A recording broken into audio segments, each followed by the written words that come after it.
सर्वमङ्गलमाङ्गल्ये शिवे सर्वार्थसाधिके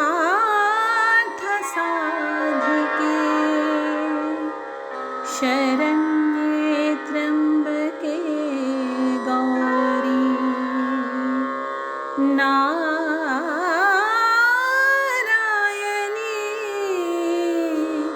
नमोस्तुते।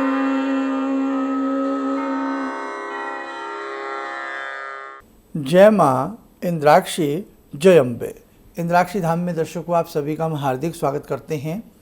आज षष्ठी तिथि का नवरात्र है और वैसे 7वां नवरात्र है दिन के हिसाब से, लेकिन तिथि के हिसाब से आज षष्ठी तिथि का नवरात्र है। तो आज पाठ संपूर्ण हो जाएगा जिस विधि से आपको हमने पाठ बताया है, और साथ आज ही तीनों रहस्य भी पढ़े जाते हैं। ठीक है, ध्यान रखिएगा। और कल हमारा पाठ तो आज ही पूर्ण हो गया है, तो कल हम क्या करेंगे, कैसे हम सप्तमी तिथि में या तो व्रत रखें, कौन सा पाठ करें, सारी जानकारी इस अंक में आपको मिलने वाली है। तो आइए पहले हम आज का पंचांग देखें। 28 सितंबर सन 2025 दिन रविवार संवत 2082, आश्विन मास शुक्ल पक्ष तिथि आज षष्ठी है। नक्षत्र ज्येष्ठा, आज जन्मे जातक गणमूल नक्षत्र की श्रेणी में होंगे। राहु काल 4:30 से 6, दिशा शूल पश्चिम दिशा। अब जहाँ तक हमने जिस क्रम से आपको पाठ की विधि बताई है, आप साधक जो साधक हमारे हिसाब से पाठ का कर्म करते आ रहे हैं, तो आज छठ तिथि है, लेकिन नवरात्र तो आज 7वां है, तिथि छठ है। तो छठ तिथि के हिसाब से, षष्ठी तिथि के हिसाब से आज का भोग पाठ सारी चीज़ें जान लीजिए। कल का भी हम आपको बता देते हैं। आज के इसी अंक में बहुत खास अंक है, ध्यान से सुनिए समझिएगा। तो आज जो स्वरूप है वो भगवती कात्यायनी की आज के दिन पूजा की जाती है। जगत जननी का जो भी चित्र, कैलेंडर, फोटो, मूर्ति आपके पास हो, तो जब हम भगवती का पंचोपचार या षोडशोपचार पूजन करते हैं, उसी समय हम प्रतिदिन के स्वरूप का ध्यान करते हैं कि हे भगवती कात्यायनी, आप हमारे इस पूजा घर में पधारें, आप हमारी पूजा स्वीकार करें, और हमसे जो त्रुटि भूल चूक रह जाए, अबोध बालक समझ करके हे जगत जननी आप हमें क्षमा करें। तो स्वरूप आज का कात्यायनी हो गया। आज षष्ठी तिथि के हिसाब से आज का जो भोग है, भगवती को मधु का भोग लगता है, शहद का भोग लगाया जाता है तिथि के हिसाब से। और यदि हम दिन की बात करें तो खीर का भोग लगता है, साबूदाना या जैसे इसके मखाना होता है, ड्राई फ्रूट होता है, उसकी खीर बना करके भगवती को भोग लगाया जा सकता है। अब हम पाठ की बात कर लेते हैं। कल आपने 11वां अध्याय पढ़ा होगा सुबह के समय या शाम के समय, जैसा आपका रूटीन है। तो आज का जो पाठ का रूटीन है हमने आपको कल ही बता दिया था। 12वां और 13वां अध्याय आज के दिन किया जाएगा, या जिन्होंने कर लिया हो तो 12वां 13वां अध्याय और तीनों रहस्य। अब आप दुर्गा सप्तशती जिन जिन साधकों के पास है, आप सभी दुर्गा सप्तशती में जो सूची है उस सूची में आ जाइएगा। जिनके पास नई वाली पुस्तकें हैं, हिंदी वाली हैं या संस्कृत वाली आपके पास हैं, तो उसमें तीनों रहस्य हैं। पेज नंबर 192, पेज नंबर 198 और पेज नंबर 208। और हो सकता है आपके पास पुरानी पुस्तकें हों, तो मोटा माटी ये बात ध्यान रखें, प्रधानिक रहस्यम, वैकृतिम रहस्यम और मूर्ति रहस्य, ये तीनों रहस्य आज पढ़े जाएंगे। और ये कब पढ़े जाते हैं? सबसे पहले आप अर्गला की कवच, अर्गला कीलक वगैरह पढ़ लेते हैं। शुरू के पाठ विधि के तीन मंत्र जो बता रखे हैं आपको, तीनों मंत्र पढ़ लेते हैं। उसके बाद फिर आप अधर शीर्षम आदि करके नवारण मंत्र पढ़ते हैं। उसके बाद फिर पाठ पढ़ते हैं, जैसे आज पाठ 12वां और 13वां रहेगा। फिर नवारण मंत्र पढ़ा जाता है। नवारण मंत्र करने के उपरांत फिर आपको तंत्रोक्त सूक्त पढ़ लेते हैं आप, जो देवी सूक्तम है तंत्रोक्त, वो पढ़ लेंगे। उसके बाद फिर ये तीनों रहस्य पढ़े जाएंगे, और तीनों रहस्य पढ़ने के बाद आपके पास समय है भगवती के 32 नाम, सिद्धगुंजिका स्तोत्रम, क्षमा प्रार्थना, और वो तीनों मंत्र जो शुरू में बता रखे हैं पाठ विधि में, वो मंत्र, और उसके बाद आरती आदि करके क्षमा प्रार्थना आप कर लीजिए। ये हुआ बेटा आज षष्ठी तिथि का कर्म। अब आप सप्तमी तिथि का भी कर्म नोट कर लीजिएगा। सप्तमी तिथि में भगवती का जो स्वरूप है वो काल रात्रि बन जाता है। काल रात्रि भगवती का ध्यान करते हुए, काल रात्रि है जगत जननी, वही जो प्रार्थना आपको जैसे आती है वैसे कर लीजिए। बस भाव ये रखें कि आज हम काल रात्रि का पूजन कर रहे हैं। क्लियर? पाठ की बात कर लेंगे अभी। अब ये पहले आपको भोग बता दें। सप्तमी तिथि है कल सोमवार का दिन है, तो सप्तमी तिथि के हिसाब से भगवती को गुड़ का भोग लगता है। किसका भोग लगता है? गुड़ का भोग लगता है। गुड़ भी सर्व सुलभ हो जाता है, सब जगह मिल जाता है। और दिन सोमवार है, सोमवार के हिसाब से दूध का भोग लगता है। और हमने हर बार कहा है कि यदि ये आपको मिल जाए तो लगाइए, नहीं तो जो भी आप मिष्ठान आदि का भोग लगा रहे हैं वही भगवती स्वीकार करती हैं। ऐसा कुछ नहीं है, भाव से भोग लगाएं, बस इतनी ही बात आपको बतानी है।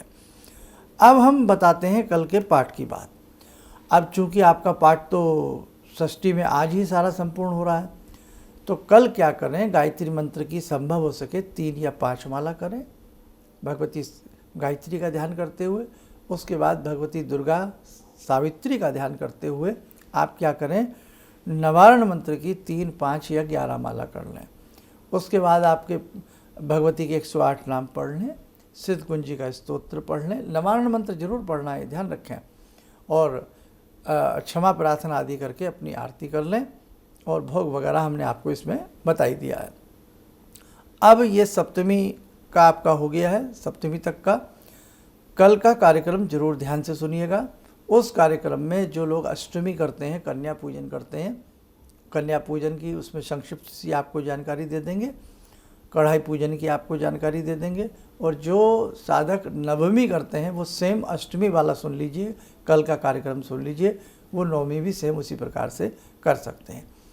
और कलश जो उठाया जाता है, जिस दिन आपके यहाँ कन्या पूजन होता है, आप अष्टमी में करते हैं या नवमी में करते हैं, जिस दिन आप करते हैं उसी दिन कलश को उठाया जाता है। कलश के जल के छींटे सारे घर में शांति पाठ पढ़ते हुए या गायत्री मंत्र पढ़ते हुए, दुर्गा दुर्गा बोलते हुए छींटे दिए जाते हैं। खेतों में, खलिहानों में, दुकान में, स्टोर में, हर जगह शुद्ध जल रहता है, छींटा दिया जाता है। बाकी जल जो बच जाए वो प्लांट में, गमला में या सूर्य आदि को अर्पण कर दिया जाता है। ये तरीका होता है, ठीक है। और आइए, समय चला आज की ध्यान साधना का, जुड़ते हैं भगवती माँ कात्यायनी से। ॐ सिन्दूरारुणविग्रहां त्रिनयनां माणिक्यमौलिस्फुरा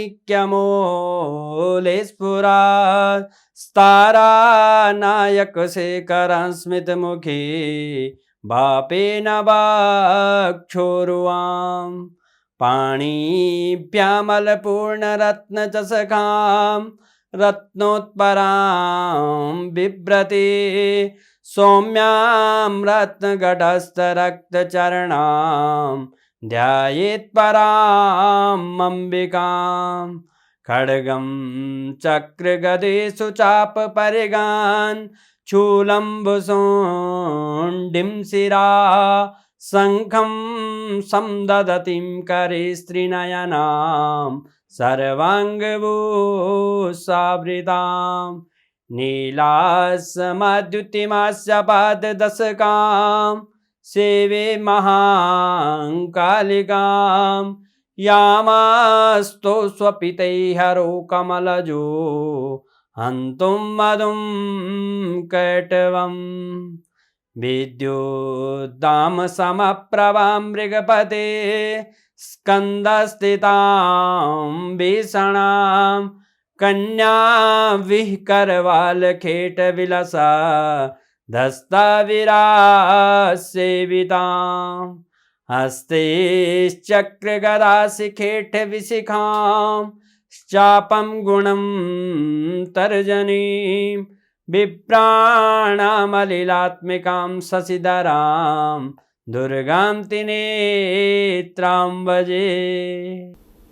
कवच बना लें, ध्यान करें, जगत जननी का शुभ आशीष हम सबके ऊपर बरस रहा है।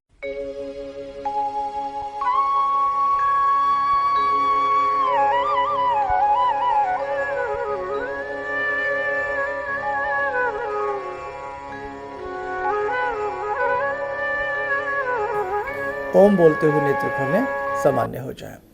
और दिन में चलते फिरते, उठते बैठते बेटा दुर्गा दुर्गा दुर्गा दुर्गा या आयम ह्रीम क्लीम चामुंडाई विच्चे, इसको जपते ही रहें। और ध्यान रखें, जगत जननी हैं, विराट सत्ता है, भगवती के इतने शक्तिपीठ हैं, भगवती के विश्व में, भारत में इतने मंदिर हैं, हर जगह भक्तों की कतार लगी रहती है। हर जगह भक्त भगवती को पूजने के लिए पहुँचते हैं। चाहे वैष्णो देवी का दरबार हो, किस हिसाब से लाइनें लगती हैं, किस हिसाब से भक्त भगवती की एक झलक पाने के लिए लालायित रहते हैं।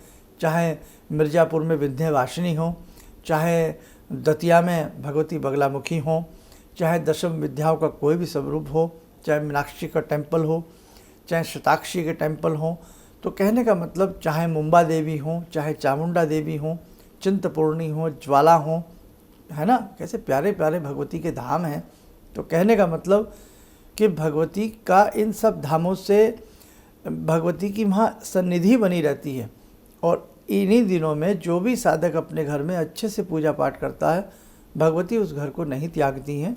उस घर में उनकी सन्निधि, उनका भाव, उनका प्रेम उस घर में बना रहता है। इसलिए बहुत अच्छे से अपनी पूजा को करना, अखंड ज्योत जो जला रहे हैं बहुत अच्छे से अपनी अखंड ज्योत की देखभाल करना।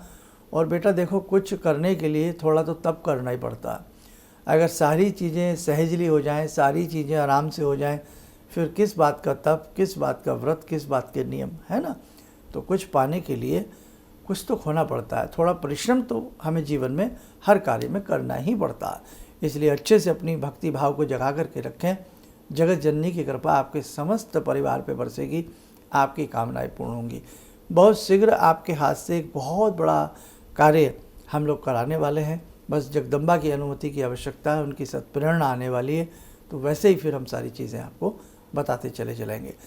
बोलने वाले हम हैं, भाव को जागृत करने वाली तो भगवती ही है ना। तो इसीलिए ध्यान रखना, भक्ति भाव आप करिएगा, आपके अंदर भाव तो भगवती जगा ही लेंगे। चलिएगा, आप सब लोग स्वस्थ रहें, सुखी रहें। इन्हीं शुभकामनाओं के साथ हम अपनी वाणी को विराम देते हैं। जय जय अम्बे। ये अनुभव मैं अपनी पत्नी के बारे में शेयर करना चाहता हूँ आप लोगों से। मतलब उनकी जॉब चली गई थी किसी रीज़न के कारण, मतलब कुछ प्रॉब्लम आ गई थी। तो इन्होंने कुछ मंत्र जप करने के तरीके बताए थे कि मंत्र जप करना है और इस तरह करना है। उससे बड़ा ही चमत्कार हुआ और एक काफ़ी अच्छी बहुराष्ट्रीय कंपनी में उनकी जॉब लग गई। तो ये मतलब एक मंत्र ही ऐसी साधना है जिसमें आप डायरेक्ट भगवान से जुड़ते हो और भगवान से आपकी कम्युनिकेशन होती है। किसी भी समस्या के समाधान के लिए मिले प्रसिद्ध हस्तरेखा एवं वास्तु विशेषज्ञ प्रोफेसर धर्मेंद्र शर्मा जी से। नोट: शिविर में भाग लेने हेतु एवं व्यक्तिगत रूप से मिलने के लिए कॉल करने का समय सुबह 10 बजे से शाम 6 बजे तक। हमारे विभिन्न ज्ञानवर्धक कार्यक्रम देखने के लिए आप हमें अभी सब्सक्राइब करें, बेल आइकन को प्रेस करें ताकि आप देख सकें हमारा कार्यक्रम सबसे पहले। और अधिक जानकारी के लिए फेसबुक पेज को लाइक करना न भूलें।